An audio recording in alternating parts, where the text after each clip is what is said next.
Bonjour à tous. Eh bien, prenons un instant aujourd'hui pour lire et méditer un passage du livre du ciel de Luisa Picaretta.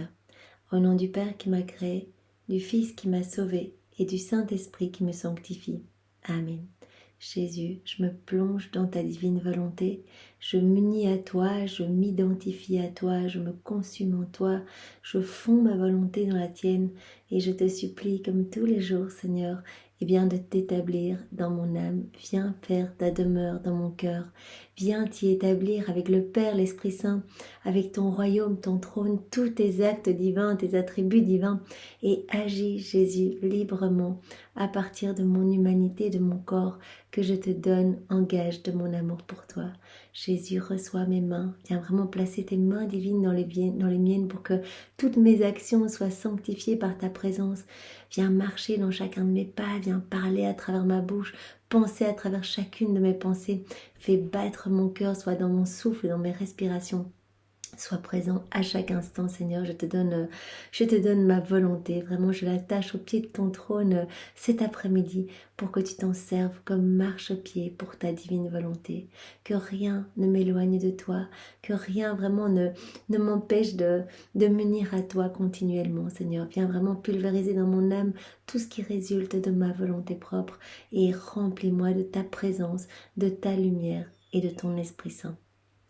Merci Seigneur pour tout ce que tu nous donnes. Merci bien sûr avec tes propres remerciements à toi. Sois loué, béni et glorifié au nom de tous. Maintenant Seigneur, je te supplie de prononcer ton ephata sur nos âmes, sur nos intelligences pour que vraiment nous ne perdions pas notre temps, que vraiment que nos cœurs puissent se gorger de tes paroles, que nous ne soyons pas distraits, encore gorgés des choses d'ici-bas, mais que vraiment nous soyons tout à toi et que tu puisses vraiment travailler en profondeur nos âmes pour que nos vies portent du fruit pour ta gloire, Seigneur. Merci Seigneur de parler maintenant à travers ma bouche. Envoie-moi ton Esprit Saint, que je reste toujours unie à toi dans ta vérité et que ce moment fait par toi devienne éternel et qu'il puisse y avoir des répercussions, des effets bienfaisants et positifs dans de nombreuses âmes, qu'il y ait vraiment des retours à l'appel à toi, Seigneur, des conversions, des sanctifications, des âmes qui se purifient, des âmes qui te découvrent et qui t'aiment. C'est vraiment ce que nous te demandons par ce moment que nous prenons vraiment en union avec toi. Alors le passage que nous allons méditer est toujours dans le volume 18, le passage du 1er octobre 1925. C'est Luisa qui parle. Suivant ma manière habituelle, j'accompagnais mon doux Jésus dans les souffrances de sa passion, et j'offrais la torture que me cause sa privation comme une attestation de mon amour pour lui et pour le réconforter. Donc déjà, cela nous montre que Luisa, elle médite tout le temps sur la passion de Jésus. Et elle lui offre ses propres souffrances à elle pour l'apaiser, lui, dans ses souffrances. Donc elle unit ses souffrances à celles de Jésus. Ici, les souffrances de la privation de Jésus. Donc c'est une torture pour elle. Elle a l'impression qu'elle meurt, qu'elle agonise complètement. Eh bien, elle unit ses souffrances à celles de Jésus. Pour que ses souffrances à elle portent les fruits des souffrances de Jésus. Et pour que Jésus puisse vraiment partager cet amer calice de souffrance. Jésus souffre continuellement, maintenant, à chaque instant, pour tous nos actes déconnectés de la divine volonté. Et donc, quelque part, faire comme Luisa, offrir nos peines, nos souffrances, on a tous des moments difficiles, et bien, directement, penser à Jésus. Jésus, je t'offre cette souffrance, je l'unis aux tiennes, pour vraiment que tu sois glorifié, que tu te sentes aimé, et pour t'apaiser, pour apporter un réconfort à ton cœur outragé, à ton amour bafoué, pour mettre un baume sur chacune de tes plaies. Mon Dieu bien-aimé leva la main droite en mon intérieur, et de ses doigts il laissa couler du sang et de la lumière sur ma pauvre âme si affectée par le tourment de sa privation, au point que Jésus en était ému. Pour me réconforter, il me dit « Ma fille, courage, ne crains pas, qui vit dans ma volonté, vit au centre de mon humanité. » Car au même titre que le soleil se trouve au centre de sa sphère, ma divine volonté se trouve au centre de mon humanité. Jésus prend la comparaison, voilà, le soleil se trouve au centre de la sphère, et bien la divine volonté se trouve au centre de son humanité. Et donc quand on se plonge dans la divine volonté, qu'on essaie de vivre en union avec Jésus dans sa divine volonté, on va se retrouver directement au centre de son humanité. Au même titre que sans quitter sa sphère où il trône majestueusement, le soleil répand sa lumière partout sur la terre, ma divine volonté, en mon humanité, rayonne sur chaque personne et chaque endroit sur la terre. Donc vraiment comme le soleil illumine tout et donne vie à tout, et bien la divine volonté au centre de l'humanité de Jésus vient vraiment apporter des trésors, puisque la divine volonté contient tout, des trésors de grâce, de puissance, de sainteté à tous les hommes qui veulent bien, eh bien l'accueillir. Donc quand on se plonge dans la divine volonté, on va directement être connecté à toute l'humanité de Jésus et on va recevoir tous les fruits de chacune de ses actions, de chacune de ses peines, de chacune de ses tristesses, chacune de ses souffrances et de ses joies bien sûr. Comme l'homme avait rompu son lien avec la divine volonté, il était approprié que, en son nom, mon humanité fasse les premiers pas pour refaire ce lien. Donc ça, on l'a déjà vu de nombreuses fois, voilà, depuis la chute d'Adam, l'homme était complètement déconnecté, en rupture avec la divine volonté. Et donc Jésus est venu pour nous réhabiliter, pour reconnecter chacune de nos paroles à la divine volonté, chacune de nos pensées, chacun de nos pas, chacun de nos regards, puisque tout initialement prévu aurait dû glorifier la Trinité, tout aurait dû amener de la joie à la Trinité. Et Adam, quand il faisait un petit mouvement, cela apportait une joie pas possible au Père, à Jésus et à l'Esprit Saint. Et depuis sa chute, eh bien l'homme s'embourbait dans sa volonté propre, et donc Jésus est venu pour tout reconnecter. Mais cela a été au prix de souffrances inouïes depuis la seconde 1 de son incarnation jusqu'à sa mort. Jésus, microseconde après microseconde, a souffert, mais des morts continuelles pour chaque acte déconnecté. Donc vous imaginez maintenant, vous allez vous balader, vous ne pensez pas à Jésus, eh bien c'est une mort. Jésus a ressenti les clous dans ses pieds et continue à les ressentir pour tous ces actes qui sont faits dans nos volontés propres. C'est ainsi que par sa vie, ses paroles et ses souffrances, mon humanité a ramené l'homme vers son Créateur. Donc c'est Jésus qui nous dit ça. Donc il a tout souffert, tout ce que sa divinité, la divine volonté a imposé à son humanité pour nous ramener à bon port à cette place d'enfant de lumière. Alors tout ce que Jésus a fait, tous ces actes-là sont suspendus. Et si nous nous unissons à Jésus, eh bien nous recevons tous les fruits attachés à chacun de ces actes. Donc c'est ainsi que par sa vie, ses paroles, ses souffrances, mon humanité a ramené l'homme vers son Créateur pour qu'il soit de nouveau conforme à l'ordre pour lequel il avait été créé. C'est pour cela qu'on a été créé, pour être rempli de Dieu, comme Adam avant la chute, donc rempli de divin, rempli de la divine science, la divine connaissance, la divine volonté, constamment vraiment en connexion avec le divin vouloir. Et par le fait que l'âme qui vit dans ma volonté est au centre de mon humanité, tout ce que j'ai fait et souffert est orienté vers cette âme. Si elle est faible, je lui donne de la force. Donc tout ce que Jésus a fait lors de son passage sur la terre, tout va pour être donné. Tous les fruits de ce qu'il a fait, de chacune de ses actions, quand il dormait, quand il mangeait, quand il buvait, toutes ces souffrances intérieures dont on n'avait pas connaissance, eh bien tout cela, c'est cadeau pour l'âme qui vient s'abandonner entre ses bras. Si elle est faible, je lui donne de la force. Si elle est souillée, mon sang la lave et l'embellit. Mes prières la soutiennent, mes bras la tiennent fermement et la couvrent du fruit de mes travaux. Vous voyez, tous ces actes, c'est incroyable, ils sont tous là. Il suffit qu'on dise, Jésus, je m'unis à toi, je mange dans ta divine volonté. Cela veut dire, viens manger en moi, Seigneur. C'est vraiment toi qui viens manger en moi. Et bien directement, on va recevoir les fruits de chaque fois que Jésus mangeait lors de son passage sur la terre. Il ne faisait pas que manger pour manger comme nous. Non, il le faisait pour nourrir les âmes. Tout ce qu'il faisait, tout ce qu'il réparait pour chacun de nous, eh bien, nous remettons tout en mouvement et nous recevons instantanément tous ces fruits dans notre âme. Mais toutes les âmes autour de nous, du passé, du présent et du futur, vont recevoir des effets bénéfiques et des cadeaux également. Pour autant que les cœurs soient un peu disposés à recevoir. En somme, tout tourne pour défendre et aider cette âme. Quand l'âme s'abandonne, quand l'âme s'unit à Jésus, eh bien, tout va concourir pour sa sanctification et pour vraiment la garder unie. Et voilà pourquoi la pensée de mes souffrances est comme naturelle pour toi, au plus on va se plonger dans la divine volonté, au plus on va vraiment être au centre de l'humanité de Jésus, comme Jésus l'a dit à Louisa. Et donc on va penser à sa passion très régulièrement. Jésus l'a même dit dans un autre passage, à chaque fois que l'âme pense à ma passion, eh bien c'est une douche de lumière et elle reçoit directement tous les fruits de mes souffrances rédemptrices. On pense par exemple à la flagellation, directement on reçoit plus de pureté parce que Jésus réparait pour tous nos péchés contre la pureté, nos péchés de la chair, etc. Et donc directement on reçoit cette douche, mais plein d'âmes également reçoivent cette effusion de grâce et de bénédiction. On pense à son couronnement d'épines, directement on s'unit à Jésus, on unit nos peines, on a un peu mal à la tête, on dit voilà Jésus, j'unis mes peines à tes souffrances, à toi, quand tu as été couronné d'épines. Et directement on va recevoir la purification de nos pensées, on va recevoir peut-être la grâce de l'humilité, parce que Jésus a réparé pour nos péchés d'orgueil avec sa couronne d'épines, il a réparé pour tous les hommes hautement positionnés dans la société qui prennent des décisions contraires à la vie, etc. Donc il a réparé tout ça. Et donc on remet en mouvement, dès qu'on s'unit à Jésus, on remet en mouvement, on pense à sa passion, les fruits sont distribués. Donc c'est vraiment magnifique. Voilà pourquoi la pensée de mes souffrances est comme naturelle pour toi, puisque toi tu es vraiment immergé dans ma divine volonté, donc tu es au centre de mon humanité, donc tu vas être connecté à tout ce que j'ai fait, et donc c'est normal que tu penses tout le temps à ma passion. Puisque tu vis dans ma volonté, mes souffrances t'entourent comme des nuages de lumière et de grâce.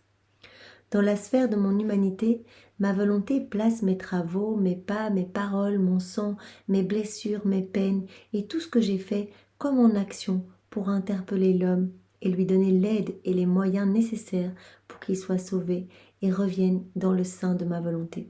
Tout ce que Jésus a fait lors de son passage sur la terre, c'était une préparation pour nous ramener à la vie dans la divine volonté. Donc tout doit nous ramener dans le sein de la divine volonté.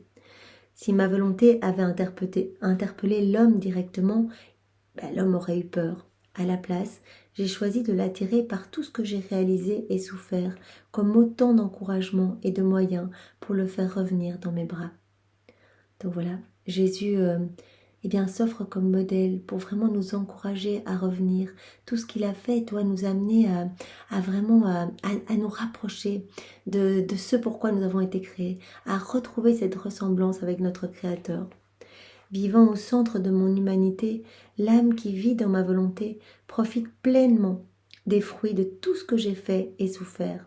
Et ma volonté réalise totalement en elle le dessein pour lequel elle a été créée. Donc comme on a dit, voilà, il suffit de se plonger dans la divine volonté, on va recevoir tous les fruits de toutes les actions de Jésus. Donc voilà, je bois dans la divine volonté, Seigneur, j'écris dans ta divine volonté, je me balade dans ta divine volonté, je dors dans ta divine volonté.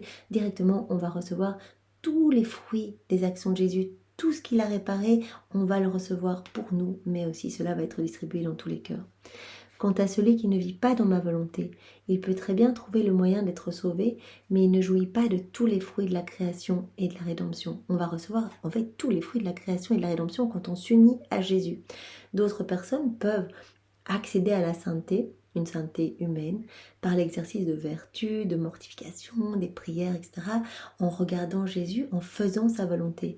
Mais comme l'a dit Jésus dans de nombreux passages, il y a une grande différence entre faire ma volonté, c'est-à-dire on observe Jésus, on regarde comment il agissait sur la terre, on essaye de l'imiter, on dit voilà, Jésus se dépouillait de tout, il vivait juste avec une petite tunique et une paire de sandales, eh bien moi je vais me dépouiller de tout aussi, je vais me détacher des choses matérielles, etc. On peut regarder, essayer d'imiter Jésus et de faire sa volonté. Et on pourra acquérir une sainteté humaine. Mais comme dit Jésus, c'est tout à fait différent avec vraiment la fusion dans ma volonté. Pas faire ma volonté, mais me laisser faire en vous en fait. Accueillez-moi et c'est moi qui vais faire à travers vos mains, à travers vos pieds, à travers vos regards. Il y a une différence entre faire ma volonté et vivre dans ma volonté. Si vous vivez dans ma volonté, vous allez pouvoir bénéficier de tous les fruits de la rédemption et de la sanctification et de la création.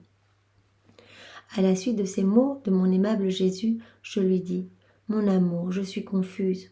Tu me dis que je vis dans ta volonté et ensuite tu me quittes. Ah, quel dur martyre tu me fais subir. Toi seul maintiens le souffle de vie en ma pauvre âme. Et dès que tu me quittes, tout change. Je ne me reconnais plus. Tout meurt en moi. La lumière meurt, l'amour meurt.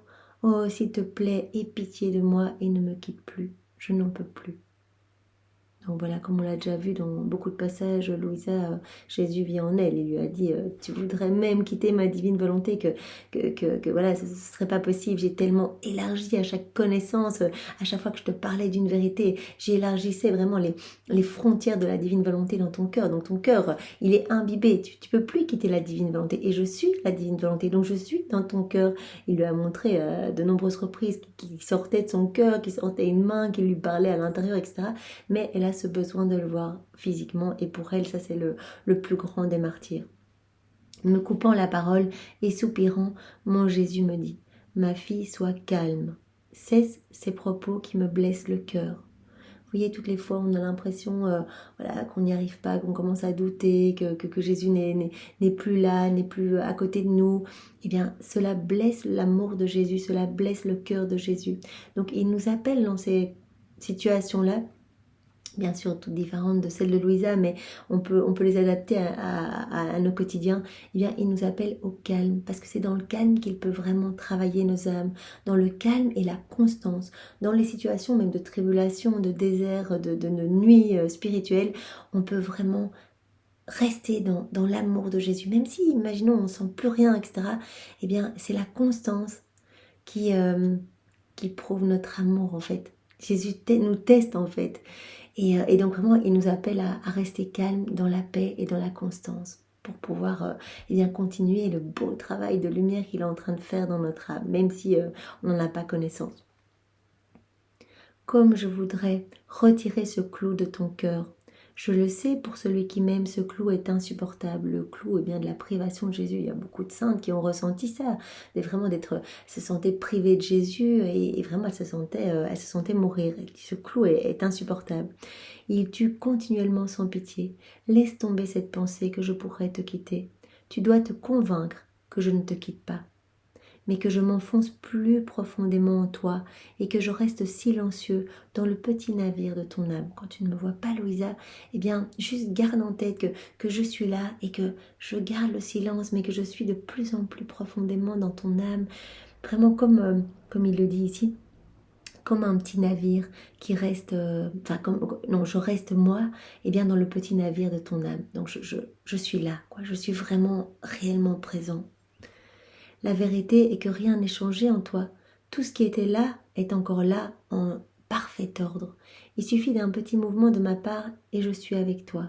Il dit tout ce que tu as acquis, tous les actes que tu as fait en union avec moi, bien tout cela, mais c'est des torrents de lumière, tout est là, tout est en ordre, tu dois pas t'inquiéter, je suis là. Et il suffit que je fasse un petit mouvement et hop, tu me vois. Mais parfois c'est nécessaire, et Jésus l'a déjà dit de nombreuses fois, eh bien c'est nécessaire que je ne me montre pas à toi, parce que quand je te vois, je t'aime tellement et j'entends dans ta bouche mes paroles à moi, mes supplications à moi, puisqu'elle est immergée dans la divine volonté. Et je suis eh bien, parfois contraint de ne pas déverser des châtiments sur les hommes. Et c'est quelque chose qui fait partie de l'équilibre divin. Je dois pouvoir exercer ma justice parce que l'homme, pour le ramener à moi, eh bien, j'utilise ce stratagème comme un énième stratagème d'amour pour que mes enfants reviennent à moi.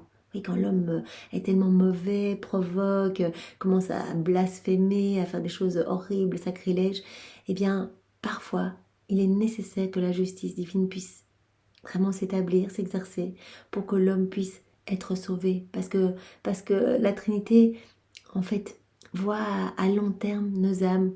Ici, le temps qu'on a ici, c'est un petit exil ici-bas, c'est rien du tout ce petit temps ici. Mais vraiment, il va y avoir vraiment ce plan pour notre âme, le salut de notre âme. Et donc, si l'âme doit passer par peut-être des épreuves, des tribulations, mais qu'elle peut être sauvée, eh bien, voilà. Jésus dit à Louisa, laisse-moi agir. Parfois, je dois m'écarter de toi parce que sinon, tu me désarmes complètement, en fait.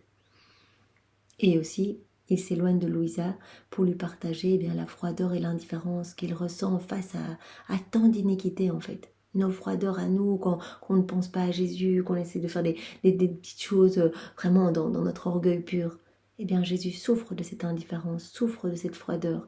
Et il la partage avec quelques âmes aimantes, dont Louisa. Et donc, elle ressent parfois cette froideur et elle se sent abandonnée. Et Jésus lui a dit, mais regarde, c'est parce que je t'aime que je te partage ça. Et puis comment pourrais-je te quitter? Celui qui fait ma volonté et vit en elle est complètement lié par les liens qui attachent les créatures au Créateur, les âmes sauvées au Rédempteur et les âmes sanctifiées au Sanctificateur. Et je peux pas te quitter. Quand on vit dans la divine volonté, les âmes sont vraiment, mais sont câblées à mon cœur, comme toutes les âmes sont câblées au cœur de Jésus. Mais il y a ces connexions particulières avec les âmes qui vivent dans la divine volonté. Parce que ces âmes ont choisi de dégager en fait ces canaux de lumière. Vous voyez, on est tous câblés au cœur de Jésus. Mais l'homme, quand il agit dans sa volonté propre, il bouche les canaux en fait. Il ne reçoit rien. Il ne reçoit pas les grâces, les bénédictions. Parce qu'il a choisi de ne pas les recevoir. Et qu'il a choisi de mettre Dieu en dehors de sa vie. La divine volonté est dans son cœur, mais il l'étouffe par les mauvaises choses faites dans son quotidien. Mais l'âme qui choisit vraiment de s'abandonner entre les mains de Jésus, qui prend tout comme venant des mains divines de Dieu, qui accepte tout comme un cadeau divin, eh bien, elle fait un dégagement de ce canal, en fait. Elle opère, comme... Enfin, c'est Jésus, en fait, qui fait tout. L'âme, elle fait rien. Elle dit juste oui. Jésus opère vraiment un dégagement de ce canal et peut donner ses grâces, en fait. De ce canal qui a été obstrué par nos volontés propres. Ma volonté scelle tous ces liens, en fait, l'âme qui est tellement liée à chaque fois qu'on fait un acte dans la divine volonté, mais on rajoute encore un lien de lumière avec le cœur de Jésus. Ma volonté scelle tous ces liens et rend la créature inséparable de moi. Par conséquent, sois assuré que ton Jésus ne te quitte jamais. Pendant qu'il disait cela, j'ai vu de nombreux rayons de lumière arrivant à mon cœur. Certains étaient liés à toutes les choses créées, d'autres à tout ce que Jésus a fait et souffert, et d'autres au sacrement. Il y a vraiment des liens, puisque dans la divine volonté il y a tout, et bien l'âme va être liée à tous les éléments de la création, à toutes les créatures, comme dit Jésus ici, à tous les sacrements, à toutes les souffrances et les peines de Jésus, à toutes ses joies, etc. Que tout soit pour la gloire de Dieu, le bien de mon âme et de toutes les âmes. Amen.